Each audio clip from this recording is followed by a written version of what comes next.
নমস্কার। আজ আমরা এক অদ্ভুত সংকটের দিকে নজর দেব। বিশ্বকে তৃতীয় বিশ্বযুদ্ধের আকাঙ্ক্ষায় কাঁপিয়ে দিয়েছে। 2025 সালে সেপ্টেম্বর মাসে এমন একটি ঘটনা ঘটেছে যা দ্বিতীয় বিশ্বযুদ্ধের পর ইউরোপ রাশিয়ার সাথে সরাসরি সাময়িক সংঘাত এর কাছাকাছি। পোল্যান্ডের আকাশসীমায় রাশিয়ার ড্রোন কীভাবে এই ঘটনাকে ঘটালো, এর পরিণতি কী হতে পারল, চলুন বিস্তারিত জেনে নেব এই ভিডিওর মাধ্যমে। যে আর্টিকেলের কাটিং আমরা দেখতে পাচ্ছি, সিসিএন, বিবিসি। রাশিয়া পোল্যান্ডের ওপর আক্রমণ কী জন্য করেছে এই ভিডিওর মাধ্যমে আমরা জানব। তারিখটা ছিল 9-10 সেপ্টেম্বর, যে রাতে রাশিয়ার ইউক্রেনের ওপর এক ড্রোন নিক্ষেপ হামলা শুরু করেন। কিন্তু এবারের হামলা ছিল ইউক্রেনের সীমাবদ্ধই ছিল না। ইউক্রেন, রাশিয়ার পাশে ইউক্রেনের সীমানা পেরিয়ে পরবর্তী দেশ পোল্যান্ডে প্রবেশ করে রাশিয়ার ড্রোন।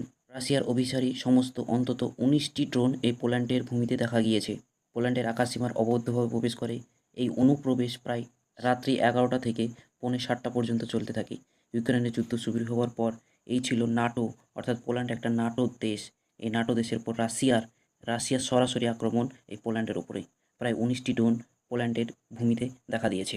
নাটোর তৎক্ষণিক জবাব হিসাবে পোল্যান্ডের আকাশসীমায় শত্রুদের ড্রোন দমন করার জন্য পোল্যান্ডের F-16 বিমান আকাশে উড়ে যায় এবং তাদের সাহায্য করে এগিয়ে আসে নাটোর অন্যান্য দেশগুলির মধ্যে নেদারল্যান্ডের F-35 যুদ্ধবিমান, ইতালির AWACS রাদার সিস্টেম এবং বিভিন্ন ন্যাটো দেশের বিভিন্ন ট্যাঙ্কার।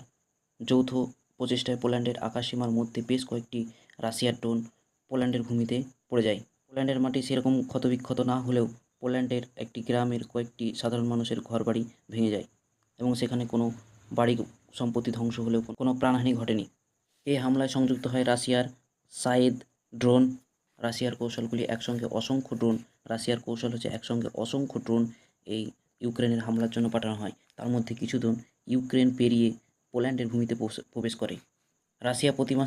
রাশিয়ার যে ইঞ্জিনিয়ারিং দ্বারা তারা প্রতি মাসে হাজার হাজার ড্রোন তৈরি করতে সক্ষম হয়। তাদের মধ্যে এক রাতে শত শত ড্রোন হামলা চালানো সম্ভব। কিছু ড্রোন বেলারুশের পথ দিয়ে ইউক্রেনের ওপরে অবস্থিত রাশিয়ার বেলারুশের পথ দিয়ে পোল্যান্ডের মাটিতে প্রবেশ করে।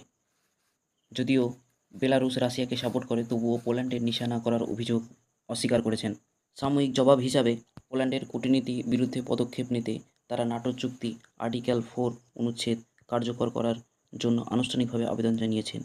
এই অনুচ্ছেদ অনুযায়ী কোনো সদস্য যদি দেশে তাদের নিরাপত্তা বা তাদের ভৌগোলিক অখণ্ডতার হুমকির মুখে পড়ে বলে মনে করে, তবে তাদের জোটে নাটোর সমস্ত দেশ মিলে তার জরুরি আলোচনা ডাক দিতে পারে।